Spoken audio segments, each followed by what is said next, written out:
वित्त मंत्री अरुण जेटली ने पेश किया साल 2017 का आम बजट। सभी वर्गों के लिए खोला खजाने का पिटारा। हर गरीब को रोजगार देने का वायदा, मध्यम वर्ग को भी राहत। इनकम टैक्स की सीमा में भी बदलाव। 3 लाख तक की आय पर कोई टैक्स नहीं, 5 से 10 लाख तक 20% इनकम टैक्स। आम बजट के साथ आज पेश हुआ रेल बजट। ई टिकटिंग पर नहीं लगेगा कोई सर्विस टैक्स। 7,000 स्टेशनों पर सोलर लाइटों के साथ साथ 3,500 किलोमीटर भी बनेगी नई रेल लाइन। सरकार ने बजट में किसानों पर किया पूरा फोकस। 5 सालों में किसानों की आय दुगनी करने का वायदा। 10 लाख करोड़ का कर्ज और 5,000 करोड़ सिंचाई फंड का भी प्रावधान। नोटबंदी के बाद सियासी चंदे पर आज सर्जिकल स्ट्राइक। सियासी पार्टियां एक शख्स से ले सकेगी केवल 2,000 के तक कैश। चेक के जरिए होगा 2,000 से ज्यादा का भुगतान। आर्थिक अपराधियों पर भी सरकार की सख्ती। देश छोड़कर भागने वाले आर्थिक अपराधियों की संपत्ति होगी अब जब्त। चेक बाउंस होने पर भी होंगे कड़े नियम।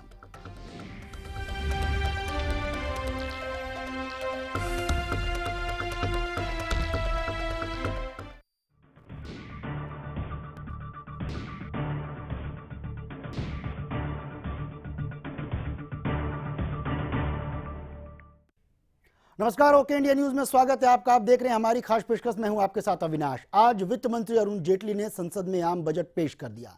आम बजट में इस बार रेल बजट भी शुमार था और बजट में टैक्स दरों में कटौती की गई है। आम बजट की शुरुआत कहीं ना कहीं अरुण जेटली ने शेरो शायरी के अंदाज में की। जरा वो शेर आपको बता देते हैं क्या कुछ उन्होंने फरमाया है। नई दुनिया है, नया दौर है, नई है उमंग। कुछ थे पहले के तरीके तो कुछ हैं आज के रंग ढंग।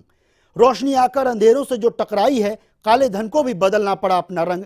ये वित्त मंत्री की पंक्तियां थी, जिसके बाद उन्होंने रेल बजट शुरू किया और आम बजट की कहीं ना कहीं परिभाषा आज रची गई। आज तमाम देश की जनता की निगाहें इस बजट को लेकर थी कि आम बजट और रेल बजट अब मर्ज हो गया है और नाम दे दिया गया आम बजट। जो मार्च के बाद तकरीबन आता था वो फरवरी की पहली तारीख से ही शुरुआत हो गई है। इस बजट में कई तबकों को राहत देने की कोशिश की गई। इस बजट को नाम दिया गया आम आदमी का बजट, किसानों का बजट, गरीब तबके का बजट। तमाम घोषणाएं की गई इस बजट के जरिए। लेकिन विपक्ष की यदि हम बात करें तो कांग्रेस की तरफ से पहला पलटवार आया राहुल गांधी का। राहुल गांधी ने कहा कि यह बजट सिर्फ शेरो शायरी से ज्यादा कुछ भी नहीं था। इस बजट में शेरो शायरी पर अच्छा भाषण था लेकिन लोगों की उम्मीदें पूरी नहीं हुई। और साथ ही उन्होंने कहा कि गरीबों को लेकर भी इसमें कुछ खास नहीं था। रेल बजट की यदि बात करें तो रेल बजट पर लोगों की बहुत ज्यादा उम्मीदें थी। बुलेट ट्रेन का केंद्र सरकार वायदा करती थी लेकिन बुलेट ट्रेन को लेकर भी इसमें कुछ खास नहीं कहा गया, उस पर भी चुप्पी साधी गई है। ये राहुल गांधी का पलटवार था इस पूरे मसले पर। राहुल गांधी ने साथ ही पलटवार ये कहा कि सिर्फ उम्मीद थी कि नोटबंदी से आहत होने के बाद किसानों, बेरोजगारों के लिए कुछ बड़ी घोषणाएं होंगी, पर ऐसा कतई नहीं हुआ। पहली स्पीच में नरेंद्र मोदी ने बुलेट ट्रेन का विजन दिया था। बुलेट ट्रेन तो अब तक नहीं आई। सेफ्टी रिकॉर्ड पर इस सरकार का सबसे खराब प्रदर्शन था, उस पर भी कुछ नहीं जवाब मिला है अरुण जेटली का। दलितों की फंडिंग में भ्रष्टाचार दूर करने में किसी भी कदम को हमारा समर्थन है, यह भी राहुल गांधी ने कहा है। लेकिन आम लोगों के लिए जैसी उम्मीदें थी वैसा कुछ भी नहीं हुआ। सिर्फ टैक्स के जरिए ऊंट के मुंह में जीरा का फौरन थमाने की कोशिश की गई है अरुण जेटली की तरफ से। वहीं इस स्पीच के ठीक बाद प्रधानमंत्री मोदी ने इसे आम जनता का बजट करार दिया और कहा है कि इसमें गरीब तबके को रोजगार देने की तमाम कोशिशें की गई। इसमें यदि हम रेल बजट की बात करें जिसे सबसे ज्यादा उम्मीदें थी, तो मेट्रो के लिए एक नई नीति की घोषणा की जाएगी। नई नीति के तहत जो टिकट है, जो ई टिकटिंग कराते हैं आईआरसीटीसी के जरिए, उस पर सर्विस टैक्स की छूट मिलेगी।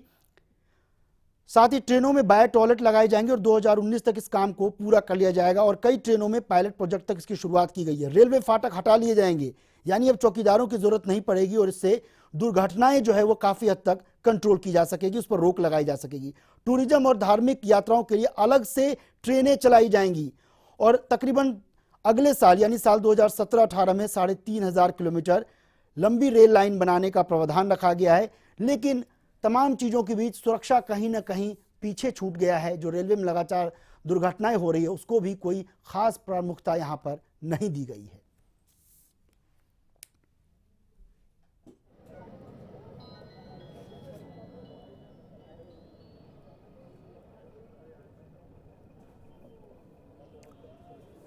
तो कुछ मेहमान हमारे साथ मौजूद हैं। सबसे पहले वरिष्ठ सहयोगी धर्मपाल धनखड़ हमारे साथ जुड़े हुए हैं, साथ ही हमारी सहयोगी दिव्या आहूजा भी जुड़ी हुई है हमारे साथ। सबसे पहले रुख करेंगे दिव्या का।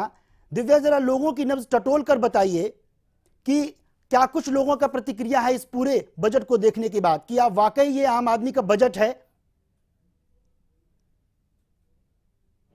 जी बिल्कुल संजय जी, मैं पूछना चाहूंगी आम जनता से, आपसे पूछना चाहूंगी, आज बजट रिलीज हो चुका है, यानी कि बीजेपी ने, केंद्र सरकार ने अपना बजट निकाला है। बहुत चीजों में उन्होंने कहा है कि उन्होंने जो बजट निकाला है वो आम जनता की तकलीफों को ध्यान में रखते हुए निकाला है, महंगाई को हटाते हुए निकाला है और साफ तौर पर विकास की ओर लेके जाते हुए निकाला है। क्या लगता है आपको जो बजट आया है, जैसे कि उन्होंने कहा है कि उन्होंने किसानों के लिए बहुत कुछ किया है या आम जनता के लिए बहुत कुछ किया है, पहली बार ऐसा हुआ है जब रेल बजट भी साथ में आए, क्या कहना है आपका, किस तरीके से देखते हैं रेल बजट को?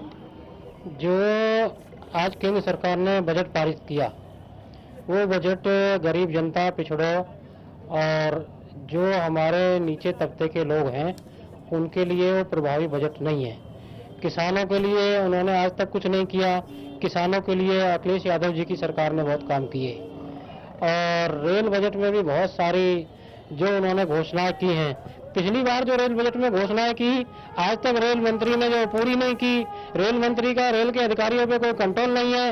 इतनी सारी रेल में दुर्घटनाएं हो रही हैं, घटनाएं हो रही हैं और हम लोग इस बजट को जो है बहुत अच्छी निगाह से नहीं देखते हैं। क्या लगता है आपको कि जिस सही से लगातार चाहे वो पीएम मोदी हो या अरुण जेटली, जो ही कहते हैं कि जो भी बजट वो फेस करने वाले हैं, जो भी उनकी सरकार कर रही है वो सिर्फ आम जनता की सहूलियत के लिए कर रही है, आम जनता को बढ़ाने के लिए, किसानों के लिए कर रही है। लगता है कि जो कुछ वादे उन्होंने किए हैं और इस बार जो बजट में उन्होंने पेश किया है उससे कुछ सुधार आएगा आम जनता की जिंदगी में, किसानों की जिंदगी में? देखिए, ऐसा है कि बीजेपी के प्रधानमंत्री आदरणीय मोदी जी ने 2014 का जब चुनाव लड़ा था तो किसानों के लिए, गरीब जनता के लिए बहुत सारे वादे किए। इसी में वो सारा चुनाव जीत गए। बीजेपी झूठे वादे करने वाले पार्टी है। अखिलेश यादव, आदरणीय नेताजी मुलायम सिंह यादव जी ने जब जब सरकार चलाई, सरकार बनाई, किसानों के लिए, गरीब जनता के लिए, पुलिस के लिए, शोषित वर्गों के लिए, पिछड़े वर्ग के लिए, अल्पसंख्यक के लिए, हर जात के लिए जो वादे किए हम लोगों ने वो हमने पूरे किए। और केंद्र सरकार ने एक भी वादा पूरा नहीं किया। इवन मोदी जी ने नोटबंदी की। बाबरा, जरा इन लोगों से पूछकर बताइए कि आम लोगों को जो टैक्स स्लैब में छूट दी गई है, जैसा कि ये बता रहे हैं आपसे बातचीत में, ऐसा लगता है कि अखिलेश के समर्थक ज्यादा हैं, आम आदमी कम। जरा मैं चाहूंगा कि आम आदमी की नब्ज टटोल कर बताइए, कुछ लोगों से वहां राय लीजिए कि जो आम आदमी को टैक्स स्लैब में राहत दी गई है, क्या ये बड़ी राहत है लोगों के लिए? इसका फायदा मिलेगा आम लोगों को? संजय जी, क्या अपना सवाल आप फिर से कर सकते हैं? नेटवर्क की थोड़ी सी प्रॉब्लम है, थोड़ी क्लैरिटी नहीं आ पा रही है और आपकी आवाज थोड़ी सी धीरे आ रही है। जी भावना, मेरा सवाल ये था कि आम लोगों से जरा पूछकर बताइए कि जो टैक्स स्लैब में कहीं ना कहीं राहत दी गई है, 2.5 लाख की बजाय अब 3 लाख तक की छूट दी गई है, इसका फायदा मिलेगा लोगों को?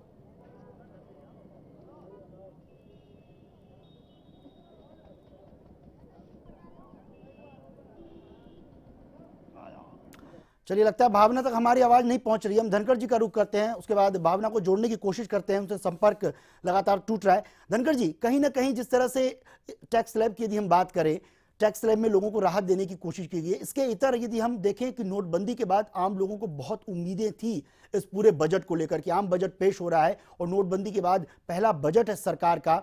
यदि हम कैशलेस चीज़ों को देखें तो उसमें थोड़ी बहुत तो राहत दी गई है। आईआरसीटीसी के जरिए यदि टिकट बुक करते हैं तो वहाँ ट्रांजैक्शन चार्ज नहीं लगेगा, लेकिन बाकी जगह सर्विस टैक्स जिस तरह से कम करने की बात कही जा रही थी, उस पर चुप्पी साध ली है अरुण जेटली जी ने। उस पर कोई बयान नहीं आया है सर्विस टैक्स को लेकर।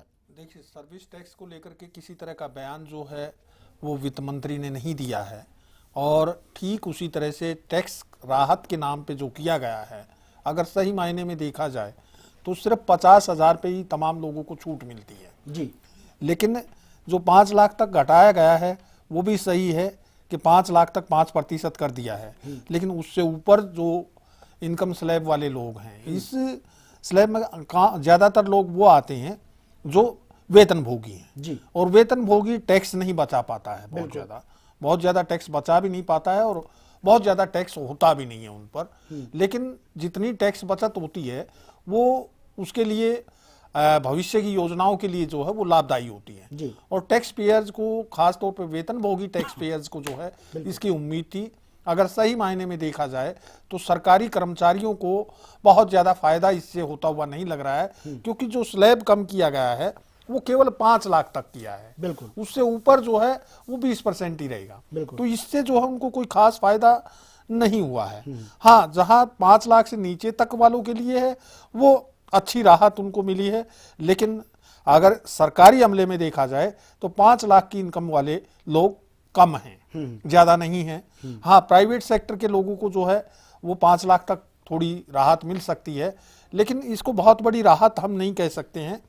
जहां तक बात है सर्विस टैक्स और सेल टैक्स, वो उस दिशा में जो है ना कोई कदम नहीं उठाया, उस पर चुप्पी साध ली है और उन टैक्सों को ज्यों का त्यों रखा गया। धनखड़ जी, आंकड़ों में देख रहा हूं कि मैं 50 लाख से 1 करोड़ तक की आय वालों पर 10% का अतिरिक्त सरचार्ज लगाने की भी बात की गई है। क्या उन पर नकेल कसने की कोशिश है, या फिर अब ज्यादा मेहनत कर रहे हैं, ज्यादा आपकी आमदनी है तो देश में भी कहीं ना कहीं आपकी भागीदारी बननी चाहिए, इसकी कोशिश की गई है? देखिए, सरकार का हमेशा ये स्ट्रेस रहता है, इस बात पे जोर रहता है कि ज्यादा आमदनी वालों पर ज्यादा टैक्स लगाया जाए जी। और वही इस बार भी रवैया अपनाया गया है। इसमें कोई नई बात नहीं है, और जब ज्यादा आमदनी है तो ज्यादा टैक्स देने में भी आदमी को कोई दिक्कत नहीं हो सकती है। यह जो टैक्स छुपाने वाली बात होती है लोअर तबके में, खास तौर पर वेतन भोगी तो कहीं टैक्स छुपा नहीं सकता है जी। लेकिन जो निम्न मध्यम वर्ग के या मध्यम वर्ग के व्यापारी हैं वो जो टैक्स छुपाते हैं वो केवल टैक्स की दर ज्यादा होने की वजह से छुपाते हैं। इसलिए टैक्स स्लैब भी बढ़ाया जाना चाहिए था। जो टैक्स छूट जो थी वो ज्यादा बढ़ाई जानी चाहिए थी, और बेशक टैक्स की दर कम कर दी जाती और उससे ज्यादा लोग जो हैं वो टैक्स पे ही बनते हैं जी। क्योंकि टैक्स की दर अगर कम होगी तो लोग टैक्स देने में नहीं हिचकेंगे। धनखड़ जी, भावना का रुख कर लेते हैं हम। भावना हमारे साथ जुड़ गई है। भावना, आम लोगों की नब्ज टटोल कर बताइए, उनसे पूछिए कि जो टैक्स स्लैब में छूट दी गई है उस पर लोगों की क्या प्रतिक्रिया है? क्या लोगों के लिए बड़ी राहत है? क्योंकि वित्त मंत्री अरुण जेटली ने भी ये साफ कर दिया बजट पेश करने के दौरान कि पिछले साल भी कुछ लोगों ने 2.5 लाख तक की जो सीमा थी उससे कम आय दिखाई है, ज्यादातर लोगों ने, यानी कि बढ़ी हुई आय को कहीं ना कहीं छुपाया है। तो ऐसे में लोगों के लिए क्या ये बड़ी राहत है, जैसे टैक्स चोरी पर लगाम लग पाएगा? भावना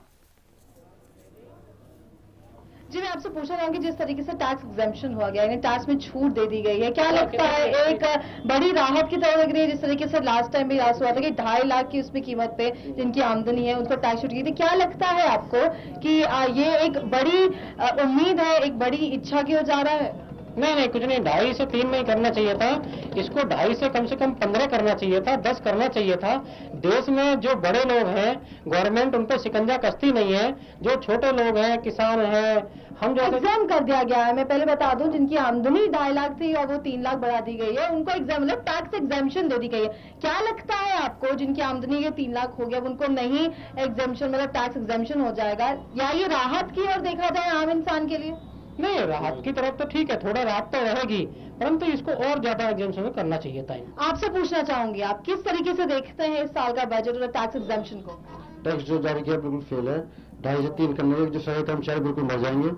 जो सैंपल के लागू किया है उसमें जो सही कर्मचारी टैक्स जा रहा है वो काफी ज्यादा है, वो अपने पालन पोषण नहीं कर पा रहे हैं वो। अच्छा, आपसे पूछना चाहूंगी, किस तरीके से देखते हैं इस टैक्स एग्जाम्पशन को? आम जनता के लिए क्या ये राहत है? आप भी अपनी रोजमर्रा की जिंदगी में मेहनत करते हैं, कमाते हैं, अगर जो केंद्र सरकार है आपको टैक्स एग्जाम देती है, किस तरीके से देखते हैं?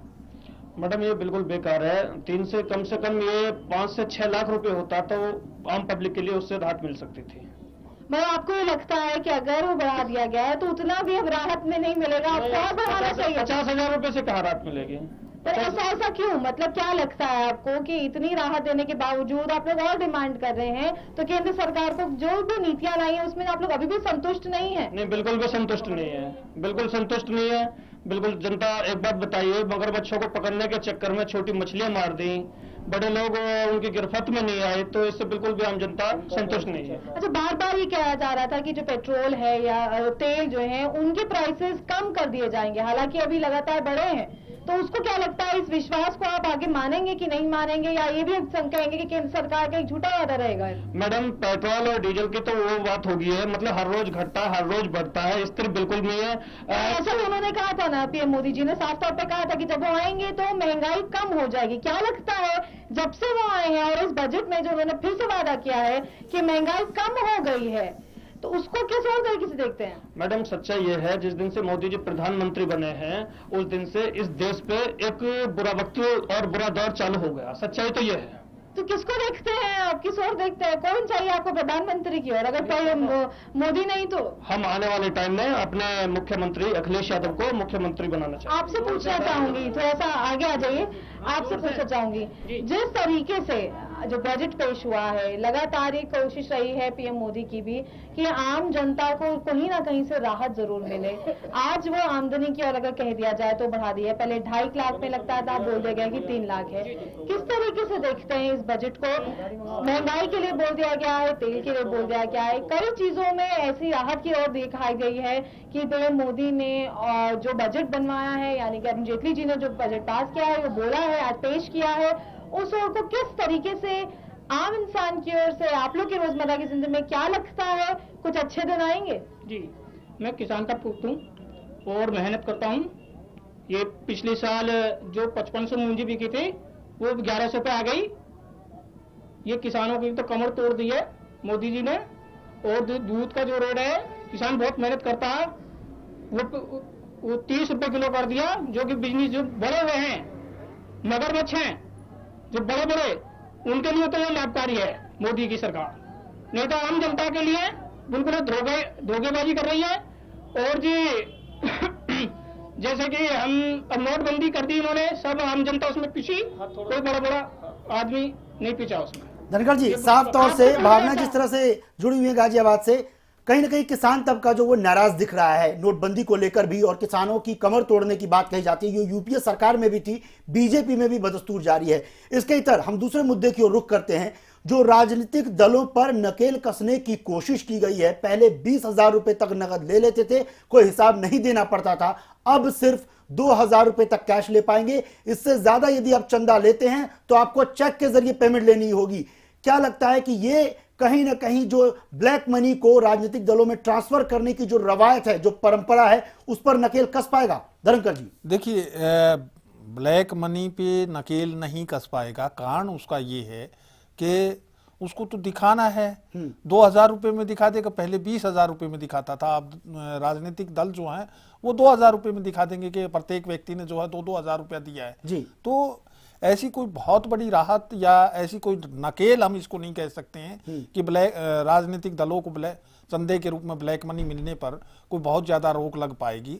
हाँ, एक उस दिशा में कदम है, क्योंकि आगे जाकर के ये हो सकता है कि बिल्कुल ही खत्म कर दिया जाए कि 2,000 रुपए भी ना लिए जाएं और जो कुछ आए एक डाटाबेस आ जाएगा कि मान लीजिए मैंने चंदा दिया या आपने दिया या किसी तीसरे शख्स ने दिया, तो पता लग जाएगा कि ये चंदा मैंने, आपने या किसी तीसरे शख्स ने इतना इतना अमाउंट ट्रांसफर किया है। एक डाटाबेस तो आ जाएगा, ये तो मानते हैं। हाँ, इससे क्या है कि इसको तो कैशलेस ही कर देना चाहिए। राजनीतिक दलों को जो चंदा दिया जाता है वो कैशलेस कर देना चाहिए पूरी तरह से, क्योंकि जब सरकार कैशलेस करने की बात करती है, आम आदमी को के आम लोगों के बीच में कैशलेस को प्रचलित करना चाहती है, उनसे करवाना चाहती है, तो सबसे पहले राजनीतिक दलों से ही इसकी शुरुआत होनी चाहिए। और ये 2,000 की भी हटा देनी चाहिए थी कि राजनीतिक दलों को जो भी, मतलब आपके नजरिए से कैशलेस होना चाहिए, ये रकम जो कैश देने की रवायत है इसको खत्म करना चाहिए। बिल्कुल कर देना चाहिए, क्योंकि जो 20,000 में छुपाते थे वो 2,000 में भी छुपाएंगे। बिल्कुल। भावना, आप गाजियाबाद में, उत्तर प्रदेश में इस वक्त चुनावी माहौल है, कई लोग भी आपके साथ ऐसे हैं जो लगातार चुनाव को लेकर बोल रहे हैं। जरा लोगों से पूछकर बताइए कि राजनीतिक दलों को जो पहले 20,000 रुपए तक नगद दिया जाता था, उसे अब कम करके सिर्फ 2,000 रुपए कर दिया गया, यानी 2,000 रुपए नगद चंदा ही दे पाएंगे। यदि 2,000 से ज्यादा देते हैं तो आपको कहीं ना कहीं चेक से पेमेंट देनी होगी। तो क्या इससे ब्लैक मनी को जो राजनीतिक दलों में ट्रांसफर करने की कवायद थी, जो ब्लैक मनी को वाइट किया जाता था, उस पर क्या लगाम लग पाएगी? ये बढ़िया कदम मानती है वहां की जनता? जरा पूछकर बताइएगा। जी बिल्कुल, मैं आपसे पूछना चाहूंगी, जिस तरीके से बहुत अहम चीज हुई है कि राजनीतिक तौर में देख लीजिए, राजनीतिक चीजों में दलों में बोल दिया गया है कि जो पहले आप 20,000 रुपए दे सकते थे, अब वो घटाकर 2,000 रुपए कर दी जाएगी। उससे ज्यादा अगर आपने दिया तो कहीं ना कहीं आपको चेक और उसमें कर दिया जाएगा। अब आपको लगता है क्या ये ब्लैक मनी को व्हाइट मनी की जो पहल है नरेंद्र मोदी की, वो सही है, आप लोगों के लिए सही है? क्योंकि राजनीतिक का माहौल है, राजनीति का माहौल है, किस तरीके से देखते हैं इस चीज को, खास तौर पे क्योंकि आप राजनीतिक चीजों से सबसे ज्यादा ताल्लुक रखते हैं?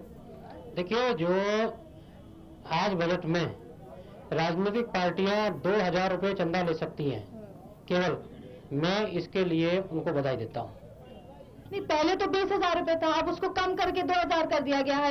ये कहा गया है कि 2,000 से अगर ज्यादा दिया गया तो फिर आपको चेक या कोई पूरा प्रूफ देना पड़ेगा, पता चल जाएगा कि किसने कहा कितना। पहले तो ऐसा हो जाता था कि आपने 2,000 20,000 रुपए थे, आपने 20,000 तो पता नहीं चल पाता था, क्योंकि आप लोग मिल मिला के अपनी पार्टी को जिताना चाहते थे। लेकिन अब ऐसा हिसाब करा दिया गया है ताकि काले धन को सफेद कर दिया जाए, हर चीज जो ब्लैक थी उसे व्हाइट कर दिया जाए। क्या लगता है इसे, किस तरीके से देखते हैं इस चीज को? नहीं, ये बहुत अच्छा काम किया उन्होंने। ये बजट में सबसे अच्छा प्रावधान मैं समझता हूँ कि जो 20,000 पहले मैंने दिया, इसने दिया। पार्टियां क्या करती है, कोई पार्टियां हो, कुछ पार्टियों ने भ्रष्टाचार किया। बीएसपी ने इतना भ्रष्टाचार किया प्रदेश में, सबको 20-20 बांट दिए, सबको सफेद बना दिया। तो ये ठीक है, 2,000 उन्होंने किया है, और 2,000 से ऊपर जो दे, चेक से पैसा दे।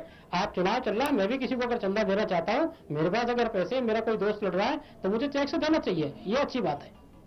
आप किस तरीके से देखते हैं इस चीज को? क्या लगता है आपको कि जो ये चीज हुई है 20,000 से 2,000 घट गया है, किस तरीके से देखते हैं? एक अच्छी पहल है ये जो ब्लैक में लोग करते थे, जो किसी को 5,000 दे 20,000 टैक्स में लगा दिया, वो अच्छा है। 2,000 देने के बाद 20,000 दो और रिकॉर्ड होगा, वो अच्छी पहल की है गवर्नमेंट ने। क्या बोलना चाहता है? मैं ये बोलना चाहता हूँ, जो चुनाव में प्रत्याशी, जो बड़े बड़े लोग चुनाव लड़ते हैं, बहुत सारे बड़े लोग चुनाव लड़ते हैं, चुनाव चल रहा है, सुबह से लेकर शाम तक लोग पैसे बांट रहे हैं, उन पर तो कंट्रोल। ये फिर राजनीतिक मुद्दों पर लेकर चले गए। धनखड़ जी, साफ तौर से लोग कहीं ना कहीं स्वागत कर रहे हैं, क्योंकि उत्तर प्रदेश में चुनाव भी है, तो जाहिर सी बात है कुछ चुनावी समर्थक भी वहां मौजूद है भावना के साथ। लेकिन लोग स्वागत तो कर रहे हैं, लेकिन अहम सवाल उठता है जहन में कि जो राजनीतिक दल हैं, खुद को आरटीआई के दायरे में लाने से हर कोई बचता नजर आता है, और इस पर भी कहीं ना कहीं लोगों की निगाहें थी कि चूंकि करप्शन मुक्त करने का वादा कर रही है बीजेपी सरकार, मोदी जी भी लगातार इस बात को तवज्जो देते रहे, लेकिन उस पर अरुण जेटली का कोई बयान नहीं आया, ना बजट में देखने को मिला।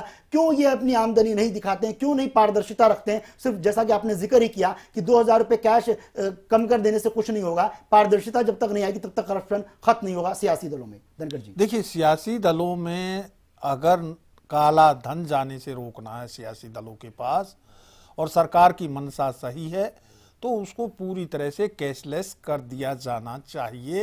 एक भी पैसा सियासी दलों को नकद ना दिया जाए, तभी जो है चुनाव में जो अनाप शनाप खर्च होता है उस पर भी रोक लगेगी। जो काला धन चुनाव में इस्तेमाल किया जाता है उस पर भी रोक लगेगी।